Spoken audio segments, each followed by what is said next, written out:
La hipótesis.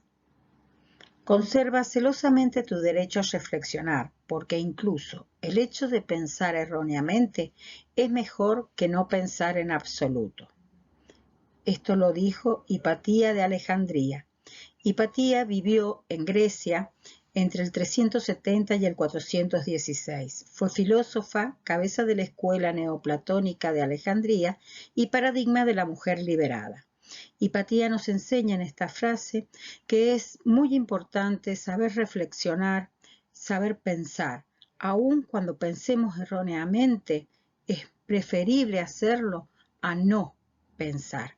Nosotros como docentes tenemos la obligación de enseñarle a nuestros alumnos a pensar y a poder discernir entre lo que está bien, lo que está mal y poder expresar sus pensamientos y sus ideas.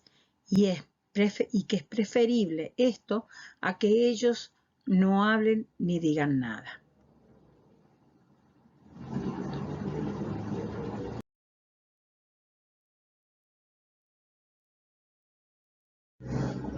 La hipótesis es una idea que permite explicar un hecho. Será una afirmación que deberá ser comprobada. Sus resultados determinarán si es aceptada, modificada o rechazada. Puede formularse del siguiente modo. Si algo es así, entonces eso significa que... Cuando planteamos sí o algo es así, se quiere decir que después de la palabra sí viene una suposición. Una suposición es una afirmación que se considera siempre como algo verdadero en ciencias. Después de la palabra entonces debe continuar con una predicción, es decir, con aquello que podría ocurrir bajo la idea de que la suposición anterior es correcta. Por ejemplo, si a las plantas no las regamos diariamente en verano, entonces ellas perderán su humedad y podrían morir. La primera parte de esta hipótesis es la suposición, como dijimos. ¿Cuál sería la suposición? Si a las plantas no las regamos diariamente en verano, entonces, y ahí viene la predicción de qué es lo que va a suceder si nosotros no regamos las plantas en verano. Entonces, ellas perderán su humedad y podrían morir. Esta hipótesis es la que nosotros debemos corroborar a través de la experimentación, de la observación. Otro ejemplo sería, si la civilización maya no hubiese sido tan pacífica, entonces no hubiesen sido conquistadas y diezmadas por los colonizadores. Ahora bien, esta hipótesis también tiene dos partes. La primera, que es la suposición. ¿Cuál es la suposición? Que la civilización maya era pacífica. Entonces, y ahora viene la predicción, no hubiesen sido conquistadas y diezmadas por los colonizadores. Esto es la predicción a la suposición que nosotros planteamos en el principio de la hipótesis.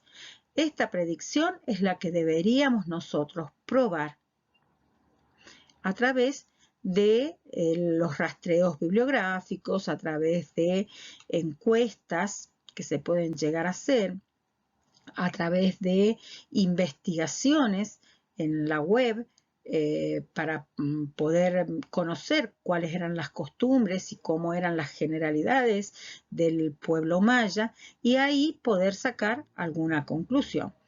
Puede que alguna de estas hipótesis sea verdadera o no. Si no es verdadera la hipótesis planteada en el trabajo, entonces se deberá reformular nuevamente esa hipótesis. Si estudiamos todos los días, entonces sacaremos buenas notas y aprobaremos. Ahora bien, esta hipótesis nosotros la conocemos desde el momento en que comenzamos a estudiar. Nuestros padres, nuestros maestros, profesores, siempre nos decían que si estudiábamos nos iba a ir bien. Pero esta no es una realidad absoluta, no es una verdad absoluta, porque mucha gente estudia mucho y le va mal en los exámenes. Y que les vaya mal en los exámenes puede deberse a múltiples factores, entre ellos, por ejemplo, el nerviosismo. Cuando los alumnos se presentan a exponer el trabajo en Feria de Ciencias frente a al jurado que los va a evaluar, muchas veces se ponen muy nerviosos. Entonces, si nosotros tenemos un alumno que comienza a hablar, pero su nerviosismo lo nubla, debemos tener siempre preparado a otro alumno que debe estar atento y debe salir a socorrer o ayudar a su compañero o su compañera. Entonces, en una feria de ciencia no se prepara a 1, 2 o 3 alumnos, sino que se preparan a varios. Y dentro de esos alumnos, o todos esos alumnos, mejor dicho, perdón, deberán dominar todo el trabajo realizado para que entre ellos puedan ayudarse al momento de la exposición. Si los científicos no superaran los fracasos en sus investigaciones, entonces el conocimiento científico no se enriquecería. Esta suposición es muy importante. ¿Y por qué la he puesto? Porque muchas veces el trabajo de investigación científica no llega a buenos resultados o no se obtienen los resultados que se esperaban. Este no es un motivo para los investigadores de bajar brazos, sino de aunar más esfuerzos. Entonces, nosotros debemos prepararnos como docentes y preparar también a nuestros alumnos para el posible fracaso del trabajo que se está realizando. Pero que no lo vean como un fracaso o sea, que no vean el fracaso como algo traumático, sino que lo vean como un paso más. Se puede fracasar en la investigación, pero bueno, eso va a llevar a replantearlo nuevamente a la investigación, a replantear a lo mejor la hipótesis o quizás la parte experimental o la parte de investigación y de esa manera poder volver a realizar las tareas y llegar a una conclusión que sea la que se está buscando. Acá tenemos otro ejemplo de hipótesis. Si todas las personas se vacunan, entonces se generarían anticuerpos. De esa forma, los contagios bajarían y las consecuencias de algunas enfermedades no serían tan peligrosas. Esta hipótesis, el año pasado y este año, se tuvo muy presente. ¿Está bien? Cuando se comenzó con la vacunación, había gente que pensaba que sí, otra gente pensaba que no.